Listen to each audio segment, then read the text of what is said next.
আসসালামু আলাইকুম। আজকে আমি বানিয়েছি গরম গরম ভাপা পিঠা। এইবার আমি প্রথম বানিয়েছি। প্রত্যেকবার আমার নানু ভাপা পিঠা বানাতো। আমার নানু হয়তো লাস্ট জেনারেশন যারা পিঠা বানাতো।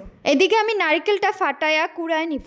আমি চালের গুঁড়িতে লবণ পানি দিয়ে মেখে নিব আর ছেঁকে নিব ছাঁকনিতে। উপকরণগুলো আমি আপনাদেরকে বলে দিয়েছি আর ভিডিওতে দেখালাম না। আমি অর্ধেক চালের গুঁড়িতে গ্রিন ফুড কালার অ্যাড করেছি। একটা বাটিতে আমি চালের গুঁড়ি নারকেল গুড় দিয়েছি, তার উপরে আবার চালের গুঁড়ি দিব। আর হ্যাঁ, আপনারা যদি ফুড কালার অ্যাড করতে না চান তাহলে আপনারা সবজির রসও ব্যবহার করতে পারেন। উপরে একটা নেট দিয়ে স্টিমে দিয়ে দিব আর বাটিটা উঠায় ফেলবো। এমন ঢাকনা ব্যবহার করবেন যাতে ভাপ বাইরে না যায়। আমি আমার পছন্দ মতো একটা একটা করে ভাপা পিঠা বানিয়ে নেব। আমার ভাপা পিঠা হয়ে গেছে, এখন আমি নামিয়ে গরম গরম খাবো।